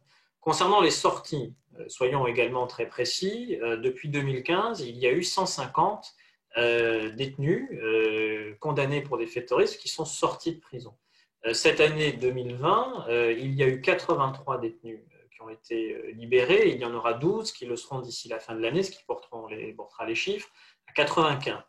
À cela s'ajoute le fait qu'en 2021, vous aurez 64 détenus condamnés pour des faits de terrorisme qui sortiront, que vous en aurez 46 en 2022 et que vous en aurez enfin 33 en 2023. Ces chiffres, c'est la photographie ce soir, 17 novembre. Bien évidemment, ils fluctuent au gré des condamnations pénales, au gré des politiques éventuellement de remise de peine, si les remises de peine sont permises au regard de la condamnation dont ont été frappés ces détenus. Donc, mais ce sont les grandes masses. Ce qu'il faut bien comprendre, c'est qu'il n'y a pas de sortie sèche. Ça, c'est la première chose. Et je voudrais marteler cela. Je ne voudrais pas laisser à croire qu'il y aurait des personnes dans notre pays qui ont été condamnées pour des faits de terrorisme et qui sont ensuite complètement livrées à la nature sans qu'aucun service d'aucune administration ne s'intéresse à eux. Ça n'est pas vrai. Et il ne faut pas laisser diffuser cette idée. C'est une idée fausse. D'abord, il y a un service national du renseignement pénitentiaire qui est un service national, donc, de deuxième cercle, dont le rôle est précisément de renseigner des services partenaires et des services de la communauté française du renseignement sur ces personnes, et donc de leur donner des informations. Et ensuite, les services partenaires, une fois que ces personnes sortent de détention, bien les surveillent. Et donc, la question qui ne manque pas de se poser, c'est est-ce consommateur en moyens? La réponse est oui. Et nos services auront-ils suffisamment de moyens pour suivre toutes ces personnes jusqu'à la fin de leur jour, puisqu'il y a des gens qui ont été condamnés extrêmement jeunes, ils avaient une vingtaine d'années, ils ont été condamnés à des peines lourdes, mais même s'il y a des mesures de sûreté de 22 ans, voire même dans certains cas, puisque la loi du 3 juin 2016 le permet, des peines de 30 ans avec mesure de sûreté de 30 ans, bien ils sortiront à une cinquantaine d'années ou une soixantaine d'années, et sait-on jamais, à 50 ans ou 60 ans, on peut néanmoins commettre un attentat terroriste. Bien sûr que c'est un risque. Bien sûr que c'est un risque. Est-ce qu'il y a des moyens de le réduire à zéro? Non, aucun. Absolument aucun. Et donc, probablement qu'arrivera le jour, parce que c'est scientifique, c'est mathématique, exactement comme pour les crimes sexuels, arrivera le jour où une personne qui a été condamnée pour des faits graves de terrorisme, peut-être, une fois qu'elle sera sortie de prison, passera et repassera à l'acte. Peut-être, statistiquement, ce risque existe et la probabilité que ça se produise reste une probabilité relativement élevée à l'échelle des volumes de personnes condamnées et exactement par analogie comme pour les condamnés de droit commun sur des crimes qui sont notamment des crimes sexuels. Et il est vrai que quand vous avez une personne qui a été condamnée pour un assassinat avec doublé d'un viol et qui sort et qui récidive, et en plus si la victime est un enfant, eh bien, ça déchaîne inévitablement l'émotion parce que c'est sordide, c'est absolument sordide. Et donc on se dit, mais pourquoi pas de rétention de sûreté, pourquoi pas le rétablissement de la peine de mort? Et donc on réouvre tous les débats, qui sont des débats qui ne manquent pas de se poser dans ces circonstances et qui ont pour aboutissement une décision lourde à prendre sur l'affaiblissement des libertés publiques fondamentales ou pas. En clair, est-ce qu'il faudrait une rétention de sûreté éternelle? Et c'est un peu, dans une certaine mesure, le débat qu'a eu à trancher le Conseil constitutionnel cet été, quand on lui a présenté une loi qui était la loi Braun-Pivet, où on lui disait qu'on allait mettre sous bracelet électronique une personne pour une durée d'1 an, reconductible pour une durée indéterminée. Sur le fondement de quoi? Et le Conseil constitutionnel, lui, il nous dit, mais le bracelet électronique, juridiquement, c'est un écrou, c'est une contrainte pénale, donc on peut entraver la liberté individuelle d'un citoyen en état de droit sur la base d'une condamnation pénale. Cette personne a-t-elle fait l'objet d'une condamnation? Y a-t-il eu un procès? Les droits ont-ils été respectés? Bon. Donc, en fait, le débat, c'est un débat très philosophique sur dans quelle société voulons-nous vivre? Est-ce que nous voulons vivre dans une société qui, pour tendre vers le risque zéro, va mettre en place des mesures comme les rétentions de sûreté, qui sont des mesures privatives de liberté, qui sont attentatoires aux libertés fondamentales? Ou alors, est-ce qu'on va vouloir préserver ces libertés fondamentales et, avec tous les moyens que nous déploierons de nos services de renseignement, accepter de vivre avec une part de risque? C'est une question qui est hautement philosophique. Je vous livrerai la réponse apocryphe qu'a faite Benjamin Franklin, c'est qu'un peuple qui est prêt à sacrifier une partie de sa liberté pour un peu de sa sécurité ne mérite ni l'un ni l'autre et finit par perdre les deux. Merci beaucoup, Monsieur Fard. Une question, on a beaucoup parlé du terrorisme islamiste, mais est-ce la seule forme de menace terroriste en France aujourd'hui, ou est-ce qu'il existe des menaces terroristes à caractère politique, extrême droite, extrême gauche, qui sont présentes sur le territoire français? La réponse est oui. D'abord, vous avez raison de le souligner, le terrorisme et la lutte antiterroriste en France, historiquement, ce n'est pas contre le djihadisme qu'elle est tournée, c'est contre de l'activisme, notamment d'extrême gauche. Il y a le cas d'Action Directe, mais il y avait aussi des mouvements internationaux, notamment palestiniens, en lien aussi avec le Hezbollah à une époque. On a été sous menace de l'Iran. Il y a eu une menace terroriste qui a revêtu différents visages, bien évidemment, pendant plusieurs dizaines d'années. Et ça n'est véritablement que dans les années 2000 qu'on demande à nos services de renseignement de cibler leur action contre-terroriste sur la menace djihadiste. J'ajouterai à cela qu'il y a bien évidemment eu des terrorismes plutôt à vocation séparatiste, comme le terrorisme du FLNC en Corse, comme le terrorisme de l'ETA au Pays Basque, comme, dans une moindre mesure tout de même, des mouvements séparatistes bretons également. Donc, cela a pu prendre des formes très variées par le passé. Maintenant, le terrorisme d'extrême droite, puisque je comprends que c'est un peu la question dans la question qui m'est posée, il a une existence ancienne. Le groupe Charles Martel, comme son nom l'indique, voulait quand même s'en prendre à des Français de confession musulmane. Et il avait, à un moment donné, organisé des attentats, et notamment le consulat d'Algérie, qui avait été frappé. Donc, ce risque-là, il existe. Il est suivi par la Direction générale de la sécurité intérieure. Il est également suivi par le service central du renseignement territorial, qui redoute effectivement la guerre du tous contre tous. Parce que si, à un moment donné, le terrorisme d'ultra-droite parvient à organiser des attentats de masse qui visent la communauté musulmane, je vous rappelle qu'il y a déjà eu des mosquées qui ont été prises pour cible. Alors, la mosquée des événements de la mosquée de Bayonne n'ont finalement pas été considérés comme un attentat terroriste, mais tout de même, on s'en prenait à des personnes en raison de leur confession, et donc il y a un individu qui a tiré sur elles avec une arme longue. Bon. Donc, ce risque, qui est un risque fort, c'est le risque de violence intercommunautaire.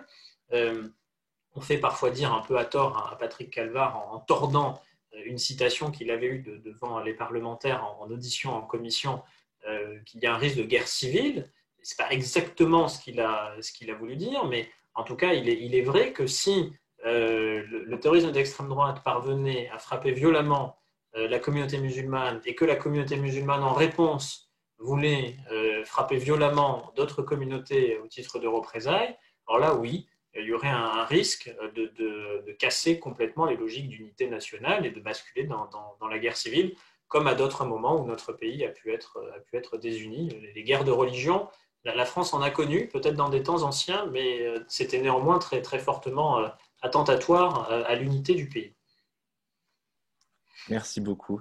Mardi dernier, Monsieur le Premier ministre Bernard Cazeneuve nous a expliqué que pour combattre le terrorisme, la France avait une marge de manœuvre qui était la suivante, le fait de renforcer la convergence entre les ministères. Donc, cela concerne le ministère de la Santé, de l'Éducation nationale, de l'Intérieur et autres. Il évoque le terme d'interministérialité, où la France est en retard. Il y a un manque de communication assez important entre les ministères, notamment en temps de crise. De quelle manière vous pensez que on peut endiguer le radicalisme et combattre le terrorisme en renforçant cette interministérialité? Bernard Cazeneuve a raison et il parle d'expérience, qui plus est. C'est vrai que la lutte contre la radicalisation, ça n'est pas que l'affaire, et ça n'est pas seulement l'affaire du ministère de l'Intérieur. Et on a parfois tendance à croire que la radicalisation et la lutte contre la radicalisation se limiteraient à une politique publique qui serait une politique de sécurité publique. Ça n'est pas que cela. Et c'est la raison pour laquelle limiter les débats sur la loi sur le séparatisme, si elle a changé de nom, à venir, le 9 décembre, à une loi que j'entends dans les médias présentée comme une loi Darmanin, ça voudrait dire qu'on en ferait une loi exclusivement sécuritaire. Et pour moi, ce serait une très mauvaise approche, parce que ça voudrait dire qu'on réduirait l'approche de la lutte contre la radicalisation à seulement et uniquement une politique publique de sécurité. Or, ça n'est pas que cela. C'est une politique publique qui doit mobiliser plusieurs acteurs et toute une variété d'acteurs qui, pour certains, relèvent du ministère de l'Éducation nationale, pour certains du ministère de la Santé, pour d'autres encore du ministère du Travail et de l'Action sociale, et bien d'autres services de l'État. Pour aller plus loin dans ma pensée ou développer ma pensée, je voudrais dire que la radicalisation, je le disais tout à l'heure, c'est un processus de rupture pour adhérer à une idéologie violente. Donc, le ministère de l'Intérieur, lui, il intervient au moment de la bascule, c'est-à-dire au moment de la rupture. Et toute la partie qui concerne les raisons de la rupture et les raisons qui font que vous ralliez une idéologie violente, c'est un petit peu moins l'affaire du ministère de l'Intérieur. On pourra m'objecter qu'il y a ça et là des sociologues, des personnes qui sont des experts de toute une discipline, y compris la psychologie, qui sont mobilisés par les services de renseignement. C'est vrai, je ne le méconnais pas, mais le rôle du ministère de l'Intérieur, c'est de traiter le moment de la bascule. Et c'est qu'une fois que vous êtes en train, vous avez épousé une idéologie violente, c'est là où il faut vous suivre. Mais donc tout l'amont, toutes les raisons, les causes qui font que vous allez rompre avec la société et avec un système de valeurs, ça concerne tout le monde, c'est tous les autres ministères qui sont concernés. C'est l'Éducation nationale qui, bien évidemment, doit être associée et, dans une certaine mesure, faire aussi son examen de conscience pour comprendre pourquoi l'enseignement des valeurs de la République et du projet du vivre ensemble républicain, manifestement, certains y seraient hermétiques, c'est les acteurs sociaux, c'est même les acteurs de la santé, puisque dans la radicalisation, vous avez, et dans les personnes radicalisées, vous avez des personnes qui souffrent de troubles psychiques. Donc, vous avez tout un volet qui est un volet santé publique. Parce que, et d'ailleurs, en 2019, on a créé un fichier qui est le fichier OpsiWeb, qui croise des données qui sont des données psychiatriques avec des données sur la radicalisation pour comprendre aussi cette menace de bas de spectre d'individus qui souffrent de troubles psychiques, qui souffrent de troubles mentaux et qui, à tout moment, parce qu'ils sont précisément instables, peuvent passer à l'acte. Et peuvent passer à l'acte en copiant ou en adhérant à des idéologies djihadistes violentes. Donc, il y a un enjeu qui est effectivement un enjeu de mettre tous les acteurs autour de la table pour les faire travailler dans un but commun qui est la prévention de la radicalisation. Donc, ça n'est pas une politique publique réductible à une politique de sécurité publique. Deuxièmement, c'est que dans les acteurs, l'interministérialité, c'est formidable. On demande à tous les acteurs de l'État de travailler ensemble. Mais il n'y a pas que, il y a aussi les collectivités territoriales. Et donc, l'ambition, c'est aussi de mobiliser d'autres acteurs que sont les acteurs des collectivités territoriales pour qu'ils puissent contribuer par aussi la mobilisation de leurs agents, la mobilisation de certaines des associations de leur commune à ce travail collectif de prévention de la radicalisation. Mais il n'y a pas que non plus. Il y a aussi les acteurs privés et on oublie trop souvent les acteurs privés parce que les entreprises sont des capteurs, les entreprises sont aussi des observateurs, ce sont des relais et ce sont en plus des diffuseurs de ces politiques publiques de prévention de la radicalisation. Donc, c'est vous dire dans quelle mesure c'est une politique qui est une politique de pluralité et qu'elle doit embrasser tous les acteurs parce que sans cela, elle serait en tout cas sinon inefficace, moins efficace qu'elle ne pourrait l'être. Donc, c'est la raison pour laquelle la prévention de la radicalisation, c'est de mon point de vue une erreur de la réduire à une seule et unique politique publique qui serait conduite exclusivement par le ministère de l'Intérieur. Pour moi, ça, c'est une mauvaise approche. Pour rebondir sur ce que vous venez de dire, on a parlé du coup d'un problème de santé publique, un problème psychologique. Moi, j'aimerais vraiment qu'on rebondisse sur un problème peut-être d'éducation, un problème de l'école. On a vu par exemple que pendant la minute de silence pour rendre hommage à Samuel Paty, il y a eu ce grand débat sur les personnes qui n'avaient pas respecté du coup cette minute de silence. Il y a eu un débat sur le fait de les exclure des écoles, sur le fait de les prendre plus en main. Et je vais reprendre la question du coup de Maxime, qui dit que si le terrorisme endogène correspond à un processus de désaffiliation des valeurs de la République, d'acculturation au profit de nouvelles normes qui répondent à un besoin identitaire important, est-ce que vous pensez que l'école, dans son rôle structuraliste, est une institution essentielle dans ce combat? Elle l'est, mais encore une fois, ça n'est pas réductible qu'à elle. C'est-à-dire qu'elle ne peut pas porter un chapeau trop grand, à porter l'ensemble de la lutte contre la radicalisation.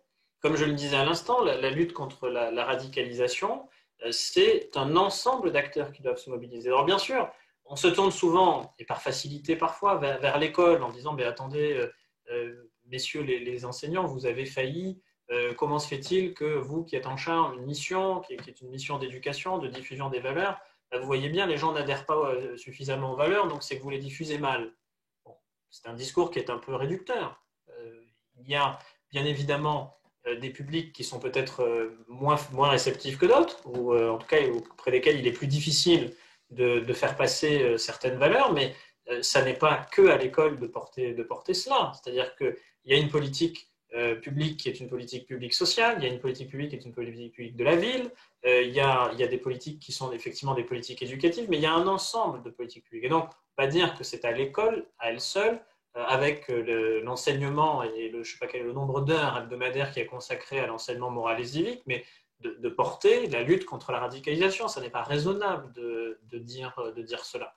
L'école a sa part, mais seulement sa part. C'est-à-dire que d'autres ont aussi à prendre leur part. Et donc la question de fond, c'est pourquoi en 2020, les valeurs de la République ne séduisent plus tout le monde, et pourquoi les valeurs de la République sont censées être le ciment de l'unité nationale, certains s'en éloignent. Certains s'en éloignent au point de vouloir rompre. Et donc on ne peut pas réduire non plus la question de la radicalisation à des questions qui seraient des questions migratoires ou des questions d'étrangers. Il y a des citoyens français nés en France, de parents citoyens français, qui se radicalisent, qui adoptent ou épousent des idéologies djihadistes et qui rompent avec les valeurs de la République. Donc la question de fond, c'est pourquoi la rupture ? Quelles sont les dynamiques de rupture ? Alors, il y a des dynamiques qui tiennent à des problèmes psychologiques de mal-être individuel, il y a des dynamiques qui tiennent aussi à une volonté de trouver son chemin, sa voie. Alors, c'est terrifiant de se dire que certains trouvent leur chemin et leur voie en épousant une idéologie violente. Il y a le goût de la violence qui peut expliquer l'attrait. Il y a des personnes qui se disent réceptives à des discours comme quoi les musulmans seraient victimes ou seraient stigmatisés et veulent les défendre. Donc, il y a de multiples causes à la radicalisation à caractère terroriste djihadiste. Et donc, si on ne traite pas la variété de ces causes avec la variété des acteurs qui peuvent chacun individuellement traiter une part des causes, on n'y arrivera pas. Merci beaucoup, Monsieur Farr. On a une question de Valois dans le chat qui est plus donc centrée sur la police. Je sais que c'est un domaine que vous maîtrisez énormément aussi. Pouvez-vous nous dire donc ce que vous pensez de la volonté du ministre de l'Intérieur de rapprocher donc c'est la gendarmerie et la police, et donc cette division qu'il peut y avoir entre ces deux administrations. Qu'est-ce que vous pensez de la coopération qu'on peut faire entre ces deux administrations pour la sécurité du pays ? Alors, je ne crois pas que le ministre de l'Intérieur, en tout cas, je n'ai pas entendu ça, veuille rapprocher les deux. Ce qu'il a dit dans Le Parisien, en tout cas, sa dernière grande interview dimanche, avant-hier, c'est qu'il fallait peut-être revoir ou réétudier la carte territoriale des découpages et de leur implantation et d'étudier aussi des modalités de coopération plus étroites entre ces deux forces. Mais il ne s'agit pas, dans l'esprit du ministre de l'Intérieur, tel que j'ai compris son interview, de vouloir aller plus loin ou fusionner les deux forces. Je crois au contraire que le ministre est assez clair sur sa volonté de ne pas tendre vers cette fusion.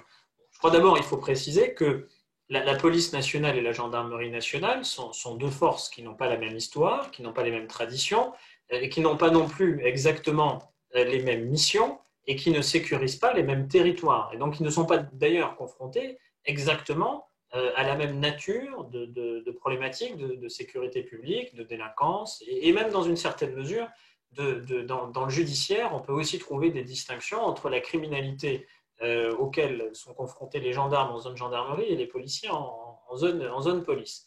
Donc ça, c'est la première chose. Cette dualité des forces, c'est le produit d'une histoire, et je crois qu'il serait totalement déraisonnable de vouloir tendre vers une seule et unique force de sécurité intérieure en gommant les particularités des uns et des autres qui se sont sédimentées dans le temps long de notre histoire et qui répondent aussi à une expérience ancienne et à une connaissance des territoires urbains pour les policiers, plutôt ruraux pour les gendarmes, mais c'est très réducteur de le présenter comme ça. Les gendarmes, par exemple, ils ont une connaissance très fine des problématiques de sécurité routière et de délinquance routière. Quand vous sécurisez 800 000 km de route, forcément, vous vous allez développer une expérience en la matière. Mais de la même manière, les gendarmes sont aussi très experts et très savants de la sécurité outre-mer, parce que c'est majoritairement aussi outre-mer qu'ils interviennent par rapport ou comparativement à la police nationale. Donc, il y a des spécificités. Et même quand on voudrait comparer à isopérimètre, on n'y parvient pas. La comparaison entre le RAID et le GIGN, chacun est spécialisé dans certains domaines. Le GIGN s'est spécialisé, notamment après l'intervention de Marignane en décembre 1994, sur les problématiques de prise d'otages dans les avions et aussi les problématiques de prise d'otages en mer. Quant au RAID, il s'est spécialisé sur les problématiques de prise d'otages dans les transports roulants, donc les métros et les bus. Donc chacun ses spécificités. Pourquoi vouloir casser ce qui fonctionne pour se retrouver avec quelque chose qui ne fonctionne pas? C'est aberrant, c'est complètement aberrant. Donc je crois qu'il faut laisser chacun dans son couloir de nage. Maintenant, une fois qu'on a dit cela, se posent aussi des questions de réorganisation et des questions de coopération. Sur les questions de réorganisation, il est vrai que la carte territoriale d'implantation des policiers et des gendarmes sur notre territoire, elle est ancienne. Elle répond là aussi à une histoire, mais entre-temps, la société a évolué. Donc, des questions de fond se posent. Est-ce qu'il faut maintenir, par exemple, une direction départementale de la sécurité publique dans le département de la Lozère, avec un seul commissariat de police dans la préfecture de Mende, et puis plus rien? Peut-être qu'il serait légitime de s'interroger sur le fait d'abandonner la direction départementale de la sécurité publique du département de la Lozère. De la même manière, est-ce qu'il est légitime qu'on conserve certains groupements départementaux de gendarmerie, notamment en Île-de-France, dans des territoires qui sont essentiellement urbains et qui, en plus, du fait du développement des zones urbaines, se sont étendus à des zones gendarmerie? Peut-être pas. Et donc, ça se discute. Et ensuite, des logiques qui sont des logiques de mutualisation, enfin de coopération, oui. Quand vous êtes un commissariat de police, que vous êtes entouré de zones gendarmerie et que vous demandez le soutien d'une BAC, d'une brigade anticriminalité, et que cette brigade anticriminalité doit parcourir 30 ou 40 km pour venir en renfort, alors même que vous auriez un peloton d'intervention de la gendarmerie à 1 km, opérationnellement, c'est complètement aberrant. Et le citoyen ne le comprend pas, ça, ne le comprend pas. Donc oui, il y a effectivement des débats de réorganisation qui se posent, mais attention, il ne faut pas qu'ils cassent la spécificité des modèles, parce que je le redis, substituer quelque chose qui ne marche pas à quelque chose qui marche, ça n'a jamais fait une bonne politique publique. Merci. Pour s'éloigner un petit peu du terrorisme, comme on approche de la fin, je vous rappelle que on va approcher de la fin. Si vous avez encore quelques questions, n'hésitez pas à les poser dans le chat. Au tout début, on vous demandait de réagir sur la loi sécurité globale qui est actuellement en débat à l'Assemblée. Une des dispositions les plus polémiques est donc l'interdiction de filmer les policiers en intervention. Et j'entendais ce matin sur France Inter Patrice Spinozzi, avocat, qui disait que ça allait créer un effet dissuasif pour filmer les policiers, puisqu'il pourrait arrêter une personne qui est en train de les filmer, même si elle était dans son bon droit, et passer par tout un processus de garde à vue et éventuellement de procès, même si à la fin elle avait raison, le risque est tel qu'elles arrêteraient de filmer les policiers. Écoutez, puisqu'on parlait à l'instant de la différence de modèle entre les policiers et les gendarmes, je vais vous répondre en parlant de modèle et de la différence de culture. Le gendarme, et d'ailleurs vous aurez peu entendu de gendarme s'exprimer sur cette disposition de la loi, enfin de la proposition de loi Fauvergue, l'article 24. Le gendarme, il entend être vu et être connu. Le gendarme, il vit au milieu de la population et il entend qu'on sache qui il est, que l'on connaisse sa famille, que l'on connaisse ses enfants. Il scolarise d'ailleurs ses enfants dans les écoles du territoire qu'il sécurise. Et quand il se rend à certaines manifestations publiques, qu'elles soient festives, sportives, récréatives, il y va le plus souvent en qualité de gendarme et les habitants des territoires le savent. Alors après, bien évidemment, dans le cas des policiers, ce modèle, parce que les policiers interviennent en zone urbaine, est moins évident. Notamment parce que les gendarmes, ils vivent en caserne. Les policiers, ils ont leur propre logement et ils sont d'ailleurs très sensibles à la publicité de l'information sur leur qualité de policier. Mais parce que, encore une fois, les traditions sont différentes. Les faits aussi. Les policiers, quand vous leur dites que ils sont plus inquiets de la divulgation de leur identité. Ils vous disent bien évidemment que nous sommes inquiets. Vous avez vu Magnanville.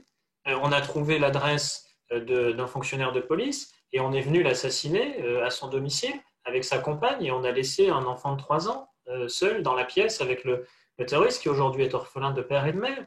Donc forcément, ils ont cette inquiétude-là. Donc ce que je veux dire par là, c'est que la question déjà du droit à l'image et la question de la diffusion de l'identité, elle n'est pas perçue de la même façon selon qu'on soit gendarme ou que l'on soit policier. Ça, c'est la première chose. Maintenant, dans le cas plus particulier de la diffusion des images qui concernent notamment les policiers, puisque ce sont leurs syndicats qui ont demandé à ce qu'il y ait cette disposition dans la loi.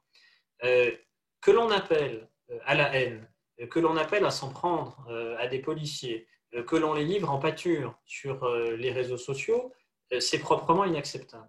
C'est proprement inacceptable, ça affaiblit d'ailleurs le niveau de confiance police-population, ça décourage les vocations dans la police et vous avez des policiers qui sont en souffrance professionnelle. Le taux de suicide a d'ailleurs considérablement augmenté et c'est une tragédie. Et donc, c'est une profession qui est en souffrance. C'est une profession qui est en souffrance, notamment parce qu'elle est confrontée à une forme de désamour, et que ce désamour est vivement exprimé, notamment sur les réseaux sociaux, où vous commenciez ce débat avec les attentats du 13 novembre 2015 et l'année 2015.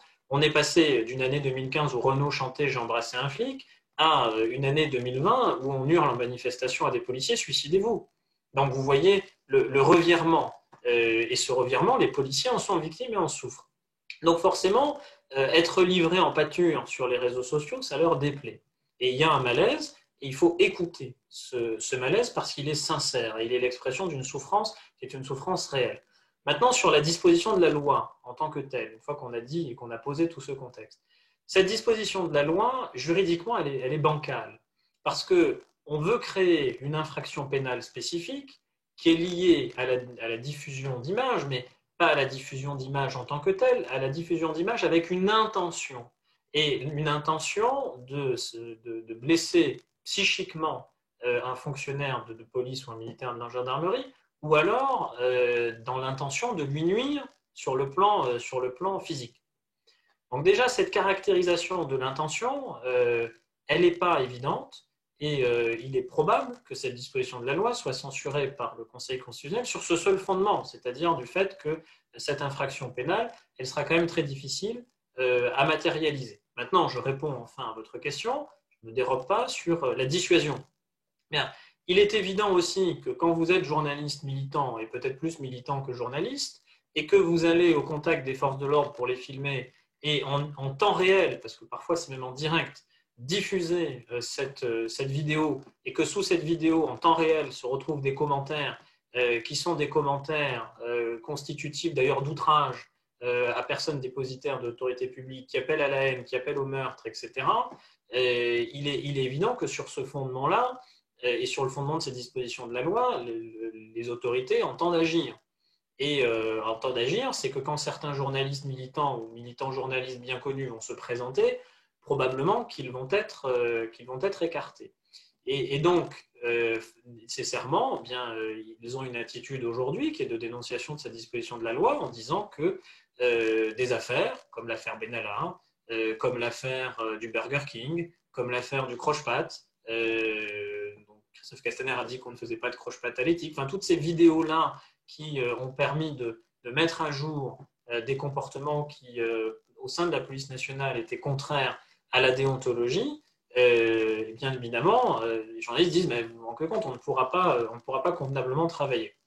Ma conviction personnelle, c'est que je crois qu'il faut être absolument intraitable avec les personnes qui appellent à la haine à l'endroit des fonctionnaires de police, mais que cette disposition de la loi n'est peut-être pas la meilleure façon de s'y prendre, tout simplement parce que cet article risque d'être censuré par le Conseil constitutionnel et que donc on va peut-être au-devant, j'extrapole à peine, d'un jeu politique où certains auraient dit qu'ils seront intraitables sur un article dont ils savent peut-être que leur anticonstitutionnalité est quasi garantie.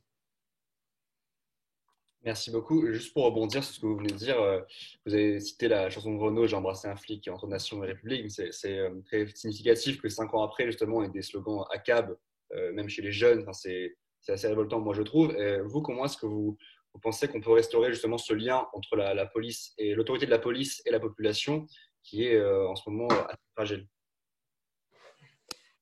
Bon, d'abord, puisque là on sort complètement de l'objet du débat, mais dire que ce lien s'est dégradé, et il s'est dégradé rapidement, et que la dégradation est mesurée, elle est mesurable et elle est mesurée. À Sciences Po, le CEVIPOF s'est livré à une mesure. 2015, la cote de confiance dans la police est de 80%, 2020, 5 ans plus tard, elle est de 66%. Il y a 14 points de confiance qui ont été perdus, ce qui veut dire qu'un Français sur 3 déclare ne plus avoir confiance dans sa police. Et sur ces 14 points de confiance qui ont été perdus entre 2015 et 2020, il y a 8% qui ont été perdus depuis décembre 2018, c'est-à-dire depuis le début des manifestations de Gilets jaunes. Autrement dit, le maintien de l'ordre public, il serait pour beaucoup dans l'altération de cette confiance. Et que donc, la défiance, elle n'est pas réductible à certaines personnes qui, dans certains lieux particuliers de notre territoire où il y a une difficulté de relation à la police, déplorent des contrôles d'identité brutaux et sur des fondements qui ne seraient pas des fondements conformes à la déontologie. Ça n'est pas que cela. Ça n'est pas que cela. C'est également des citoyens dans d'autres territoires, y compris en milieu rural, qui nourrissent de la défiance parce qu'ils voient un maintien de l'ordre qu'ils jugent notamment trop brutal ou qui occasionne trop de blessures. Ça, c'est pour les raisons de la dégradation de la confiance. Mais la confiance se dégrade vite, et personne en démocratie ne peut se réjouir d'une dégradation rapide de la confiance entre la police et la population, parce que si la population n'a plus confiance en sa police, j'en reviens à ma question de la valeur différentielle des démocraties, qu'est-ce qui nous différencie des dictatures? Puisque en dictature, justement, vous n'avez pas confiance dans la police, et vous redoutez, souvent à raison, qu'elle soit brutale, qu'elle soit au service d'un régime dictatorial ou politique, et qu'elle soit également corrompue, et qu'à chaque fois que vous allez échanger avec elle, elle vous demande qu'on lui verse des pots de vin plutôt que de régler vos problèmes. Donc, personne ne peut se satisfaire de l'altération de la confiance. Maintenant, comment est-ce qu'on retrouve de la confiance? On retrouve de la confiance en créant du lien. Et comment est-ce que l'on crée du lien? Par la proximité. Et tant que l'on aura des policiers qui ne sont pas suffisamment sur la voie publique et suffisamment sur la voie publique en connaissance de l'environnement dans lequel ils évoluent, ça ne pourra pas fonctionner. Un chiffre ou deux chiffres très simples, il y a dans notre pays 2/3 des jeunes gardiens de la paix qui sont sortis d'école, qui sont originaires des territoires de province et des territoires en région, et qui ne sont pas donc franciliens. Eh bien, ces jeunes gens, jeunes femmes, jeunes hommes, sont affectés aux 3/4 en Île-de-France, dans des territoires qu'ils méconnaissent. Vous ajoutez à cela le fait que le temps de formation en présence école de police pour les gardiens de la paix a été réduit à 8 mois, c'est-à-dire qu'on forme de moins en moins longtemps en école. Eh bien, vous avez des gens qui sont de moins en moins formés, peu expérimentés et qui connaissent peu ou pas, voire pas du tout, les réalités du territoire dans lequel ils évoluent, à qui on demande de faire de la police de sécurité publique. Ça ne peut pas fonctionner comme ça, et donc il n'est pas étonnant de constater que bien, la confiance se dégrade.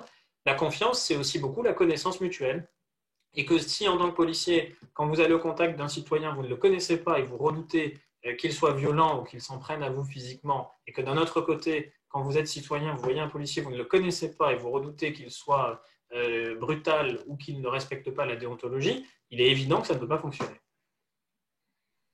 Alors justement, je voudrais rebondir par rapport au lien entre les citoyens et les forces de sécurité étatiques. Et donc du coup, cette conférence avait vocation à faire un état des lieux de la menace terroriste en France depuis 2015. Et depuis le 12 janvier 2015 a été mis en place en France l'opération Sentinelle. Et je voulais savoir quel est son degré de pertinence et d'efficacité. En tout cas, on ne pourrait pas faire sans.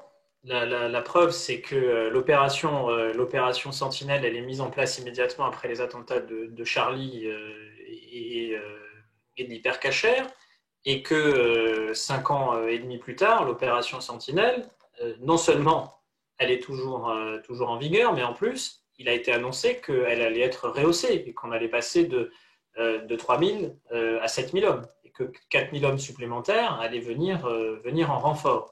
Et que si on arrive à 7 000 hommes, qu'est-ce qui reste? Il reste la réserve stratégique qui peut monter l'opération Sentinelle à 10 000. Mais c'est comme ça que le dispositif a été pensé. Donc, on est arrivé au niveau maximal avant la réserve stratégique. Et donc, on ne peut pas faire sans parce que la variété des lieux sensibles à sécuriser fait que tous les acteurs de ce que l'on appelle le continuum de sécurité nationale doivent se mobiliser. Donc, il y a les militaires des 3 armées dans le cadre de l'opération Sentinelle, mais il y a également les policiers et gendarmes. Je rappellerai que le ministre de l'Intérieur a récemment annoncé qu'il allait mobiliser 7000 policiers et gendarmes, parmi lesquels 3500 gendarmes réservistes opérationnels, justement pour sécuriser des lieux sensibles à l'approche des fêtes de fin d'année. Et il y a les polices municipales qui sont en augmentation dans notre pays, 25 000 agents. Il y aura bientôt une police municipale parisienne qui comporte plus de 3 000 agents et qui à terme en comportera 5 000. Et puis enfin, il y a la sécurité privée qui doit aussi prendre sa part et qui a toute sa place sur l'échelle du continuum de sécurité nationale. Donc, on ne peut pas faire sans tous les acteurs parce que ce sont les maillons d'une même chaîne de sécurité et qu'on ne peut pas casser la chaîne, sinon la politique publique de sécurité de la nation ne fonctionne pas. Merci beaucoup, Monsieur Fard. Je vais conclure, on va s'arrêter ici, je pense, parce qu'on a déjà un peu dépassé l'heure. C'était un vrai plaisir d'échanger avec vous. Merci à tous les participants pour les très nombreuses questions. On n'a pas pu toutes les aborder, évidemment. Donc, merci beaucoup. Pour vous dire, donc, avec Place au débat, on vous retrouvera très bientôt avec différents événements. Nous recevrons Céline Calvez pour évoquer le rôle et la place des femmes dans les médias. Et puis, en décembre, Benoît Hamon. Et puis, Cédric Fesch, Cédric Fesch, journaliste donc aux États-Unis, afin de parler du retour présidentiel américaine. Donc, n'hésitez pas à nous suivre sur nos réseaux sociaux afin de pouvoir être tenu au courant de tout ce que nous proposons. Merci beaucoup et à très bientôt sur Place au débat. Avec plaisir. Merci de votre invitation. Au revoir. Merci beaucoup, Monsieur Fard. Au revoir. Merci à tous.